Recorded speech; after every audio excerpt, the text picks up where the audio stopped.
Hallo zusammen, das ist Crown Cletus oder Chris. Ich hoffe, es geht noch gut.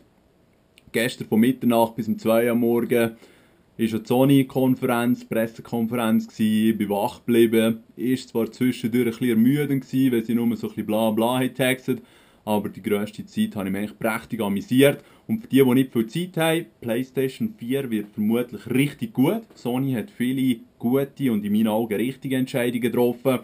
Und die noch ein bisschen mehr Details hören, die können sonst gerne noch dranbleiben. Ja, am Anfang war halt eben so ein bisschen Marketing-Blabla. Während der ganzen Pressekonferenz haben sie sehr viele Superlativen gebraucht, wie halt immer, wenn man ein neues Produkt vorstellt. Grösser, schöner, besser, geiler, was auch immer.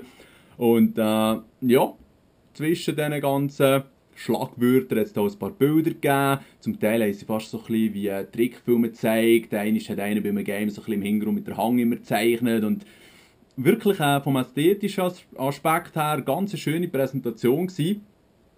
Von den Games her ist es so, dass relativ früh ist das Game vorgestellt wurde. Jetzt muss ich schnell auf meine Notizen hier schauen, genau, wo Knack heisst. Und vielleicht wird Knack auch ein bisschen Kack werden. Sorry, das Wortspiel hätte müssen sein. Nein, es hat eigentlich noch gut ausgesehen. So ein bisschen eine Mischung aus Ratchet Clank und Katamari hat mich gedacht. Aber es ist natürlich noch schwierig zu sagen, es soll da auch so Crossplay-mässig auf der PS Vita können gespielt werden, wenn man da unterwegs ist. Die Frage ist einfach, wie gut ist die Grafik auf der Vita, weil die hat sicher viel Power, aber nicht so viel wie die PS4. Ja, mit dem ganzen Integrationszeug sind sie eben schon recht auf dem Vormarsch. PlayStation 4 soll dann auch vom Spieler eigentlich ein Profil erstellen, um herauszufinden, welche Spiele spielt er gerne. Weil wenn jetzt jemand gerne ein Rennspiel spielt, könnte es sein, dass wenn das neue Demo vom neuen Need for Speed oder so rauskommt, dass der PlayStation 4 das automatisch runterlässt, weil sie ja weiss, dass der Benutzer das gerne spielt. Jetzt an und für sich sind so Automatismen nur chillig. Ich habe das aber nicht so gern, wenn Profile erstellt werden, weil Profil bedeutet einfach auch immer, dass Daten gespeichert werden. Das ist gar nicht nötig, es ist eine Spielkonsole.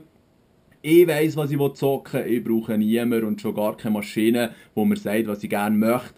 Das Gleiche ist mit der Facebook-Integration, wo sie so ein bisschen eine Art Gamer-Facebook möchten, mit dem PSN erstellen, wo man mit seinem rechten Namen und sogar einem Foto von sich und so auftritt. Und von dem halte ich null.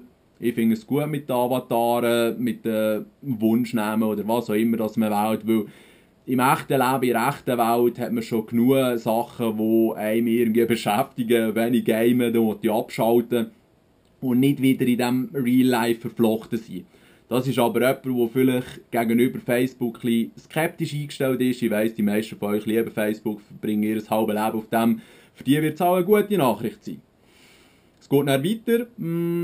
PlayStation 4 wird dann nicht mehr richtig ausgeschaltet, sondern man drückt eigentlich fast so ein bisschen auf einen Standby oder eben Power-Knopf. Das Teil geht dann in Standby, das Game bleibt eigentlich dort stehen, wo man gerade ist. Man kann es dann wieder starten, dort weiterspielen. Das tönt an und für sich gut, ist aber eventuell ein bisschen Stromfresser.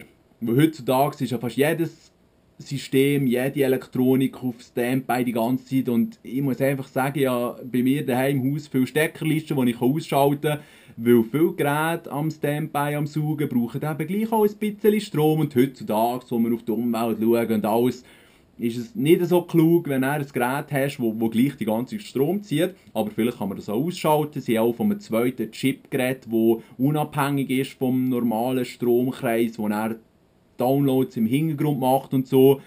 Wenn man ein Game runterlässt, wird es dann auch so sein, dass man es gerade sofort von Spielen oder Anfang und nicht muss warten, bis der Download abgeschlossen ist. Alles noch gut. Auch das Gaikai-Zeug, der Name finde ich auch wieder himmeltraurig, der Gaikai, willst du mich verarschen? Aber auf Japanisch heisst das auch etwas Cooles. Das ist ja auch so ein Service, wo sie dann anbieten, wo man jedes Game scheint online zuerst testen kann, bevor man es kauft. Haben viele gute Ideen, auch mit dem Pad. Und das Pad sieht eigentlich noch genau gleich aus wie der PS1-Controller. Es gibt auch keinen Grund, gross was zu ändern. Ist zwar in meinen Augen halt immer noch ein bisschen klein, das Pad, aber es funktioniert auf jeden Fall sehr vielseitig. Es ist ein Pad, das man für alles brauchen kann. Es ist ein stabiles Pad. Und gewisse lieben es, andere es nicht so gern. Das spielt ja gar keine Rolle. Die Erweiterungen sind dann folgendermaßen: ein Knopf, den man drücken kann. Und das geht dann so in ein Menü rein, da kann man die letzten 15 Minuten oder so anschauen, die man gespielt hat. Das Zeug dann gerade aufladen, wenn man will. Und das tönt an und für sich gut. Ich finde auch, dass dann jeder die Chance hat, etwas aufzuladen, finde ich super. Aber immer dann, wenn jeder die Möglichkeit hat, sich selber zu präsentieren, läuft man auch Gefahr, dass es eine riesige Menge gibt von Videos, die vielleicht völlig unüberschaubar ist, weil einfach jeder seinen Crap aufstellen kann.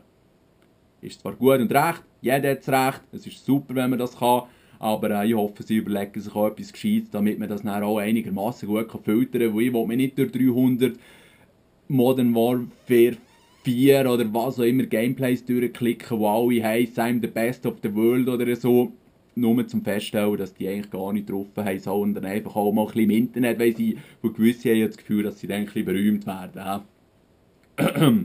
Ja, trotzdem ist interessant, eben der Controller. Obendran hat er noch so ein kleines Touchpanel, das zwar sehr klein ist, aber ja, wird sicher auch seinen Nutzen haben. Vorne hat es dann vom PlayStation Move so ähnlich auch so ein leuchtendes Ding, das einem identifiziert. Auch mit so einer Sensorliste kann er PlayStation 4 feststellen, wo man sich im Raum befindet und so. Also so ein bisschen Bewegungssteuerung wird auch drin sein. An PlayStation Move weiss ich auch festhalten. Sie haben so ein Spiel gezeigt, wo so Figuren tanzen. Ja, gemeint, die Sachen sind egal wie auf Crack, aber scheinbar hat das Publikum das noch geil gefunden. Ich habe keine Ahnung, was sie mit dem machen wollen. Für mich hat es völlig lächerlich ausgesehen, aber eben, Ideen entstehen ja auch aus abgefahrenen Überlegungen. Was auch sehr abgefahren ist und auch richtig stylisch hat ausgesehen, ist das neue Killzone. Aber man kann sich vielleicht noch an Killzone 2 Trailer erinnern, der hat ja auch unglaublich ausgesehen und sie haben dann fast ein bisschen Mühe gehabt, das Game auch auf dieser Qualität zu präsentieren. Also ich bin immer ein bisschen vorsichtig mit diesen Trailern. Der Entwickler von Braid, das war ja so ein Denkspiel, ist auch gekommen und hat ein wunderschönes Spiel gezeigt, das so ein bisschen Open World ist, jedoch aber auch auf Rätsel basiert und dann sind irgendwie die Jungs von Capcom gekommen, haben ihre neue Engine gezeigt, auch ein Game, ein neues, das irgendwie ein bisschen an Skyrim erinnert hat. Es sind dann die Jungs von Square Enix gekommen und haben auch dort wieder ihre neue Engine gezeigt und gesagt, dass es ein neues Final Fantasy wird geben. Und das wird natürlich wieder super gut aussehen. Ja, alles wirklich sehr beeindruckend. Am Schluss haben auch relativ viele Japaner geredet und ja, die können aber nicht so gut Englisch. Hat nur recht lustig getönt, so, ist also sehr unterhaltsam gewesen. Eben zwischendurch ein bisschen viel bla bla bla, andererseits dann wieder sehr interessant. Ja, habe ich noch irgendetwas vergessen?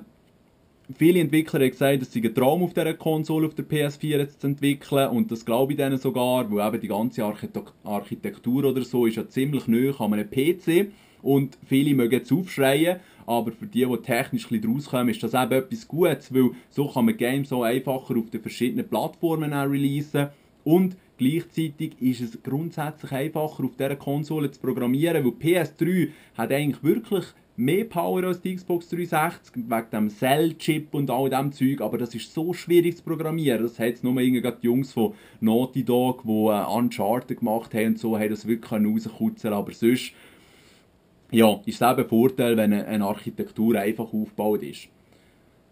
Was ist dann noch gekommen? Blizzard hat eine strategische Partnership mit Sony. Das heisst, Diablo 3 wird auf der PS3 und 4 erscheinen. Es wird Multiplayer an einer Konsole geben. Die Steuerung wird richtig geil werden, weil auf dem PC muss man es ja mit der Maus spielen und dort ist es fast unmöglich, vorwärts zu laufen und rückwärts zu schießen. Aber wenn man dann 2 Sticks hat, ist das voll easy. Und Diablo 3 ist ja mittlerweile ein richtig gutes Game, weil die Patches, die sie rausgebracht haben, haben es wirklich verbessert. Ich spiele es ab und zu und darum freue ich mich unglaublich. Wird wirklich, wirklich richtig spannend, wie Activision Blizzard das Game dann auf der Sony-Konsole wird releasen. Ich denke, es wird auch auf der Microsoft-Konsole kommen, aber von dem haben sie natürlich nicht geredet. Jetzt habe ich es schon angesprochen, Activision hat dann auch noch irgendetwas gelernt und ja, wir wissen es, dass sie die grössten Geldhuren, die es gibt.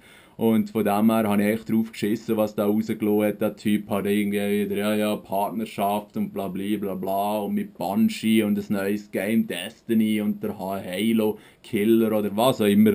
Ist mir eigentlich ein bisschen gleich gewesen.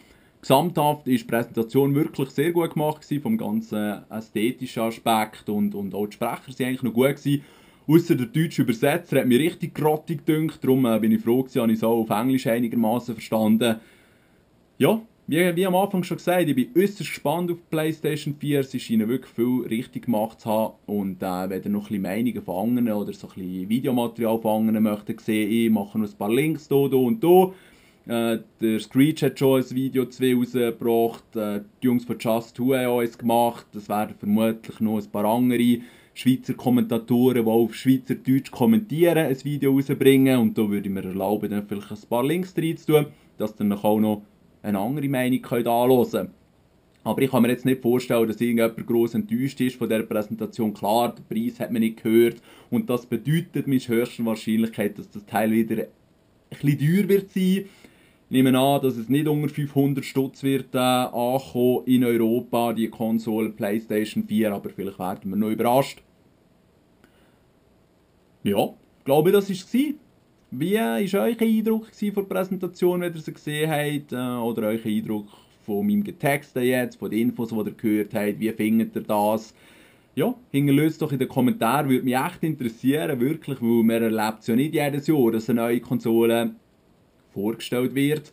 Und die nächsten Infos werden jetzt sicher Schritt für Schritt eintröpfeln. Spätestens an E3 Anfang Juni wird man da aber viel mehr Details zu hören bekommen. Und ich bin gespannt, ob jetzt der Microsoft nachzieht und auch so eine Konferenz irgendwann macht. Oder ob sie erst im Juni die Xbox mit einem richtigen Boom ankündigen. Das werden wir dann sehen. Ich bin wirklich angst gespannt. Und Nintendo hat in meinen Augen schon komplett verloren mit der Wii U.